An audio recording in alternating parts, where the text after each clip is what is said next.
I've touched on it already, but it's really important to understand that particular requirements apply to alpha inflators. As I've said, alpha inflators pose an extreme risk of rupture due to known manufacturing issues at Takata plants during certain periods. So the requirements in relation to alpha inflators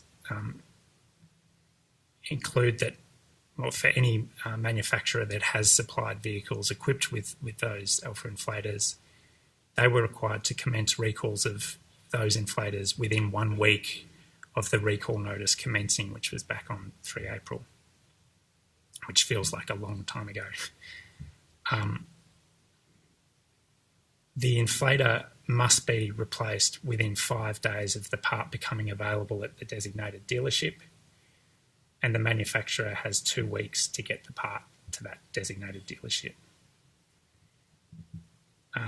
The manufacturer must offer to arrange for the vehicle to be towed to a dealership or for a qualified technician to travel to the consumer.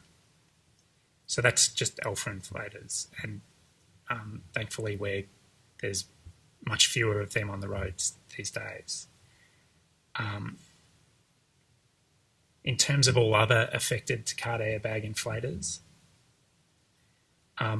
OEMs are required to initiate recalls and replace the inflators as soon as practicable, following notification that a communication and engagement plan has been approved by the ACCC. I'm going to talk about the communication and engagement plans a little later. The manufacturers were required to provide the ACCC with what's called a recall initiation schedule by 3 April 2018, which appropriately prioritises the recall. They also must ensure that quarterly completion targets are met in accordance with a quarterly completion schedule. And finally, unless otherwise approved by the ACCC, the recall is to be completed by 31 December 2020. Now, I've just spoken about, I've just used these terms, recall initiation schedule and quarterly completion schedule.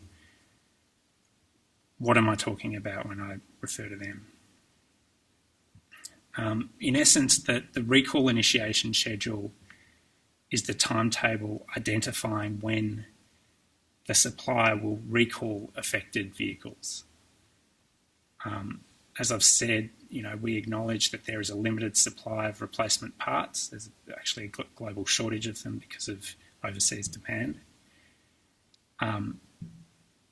And it's important that this scarce resource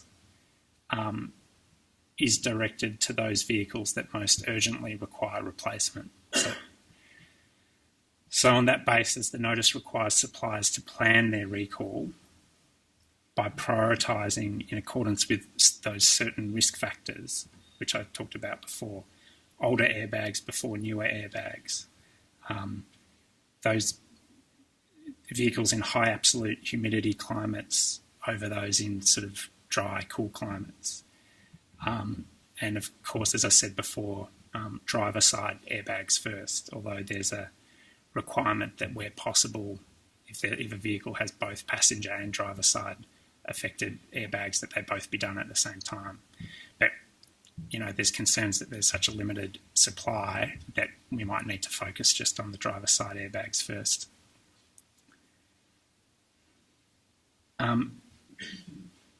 It's important to understand that the notice provides real flexibility to the manufacturers to ensure that the recall is implemented in an orderly way, and so that they can plan the recall in accordance with their access to replacement parts and their dealer's workshop capacity. So I think the ACCC recognised that it didn't know what that access to to replacement parts were for each of the affected manufacturers. It didn't know in any great detail what those manufacturers' dealers' workshop capacity was.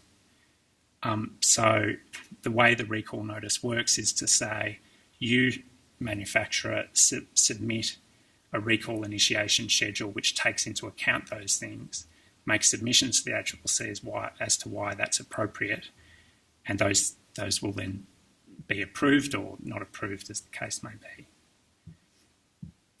Suppliers were required to submit their proposed recall initiation schedules to the ACCC by 3 April.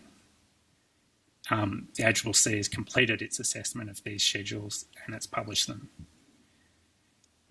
By 2 July this year, each affected OEM must publish the recall initiation schedule on its website.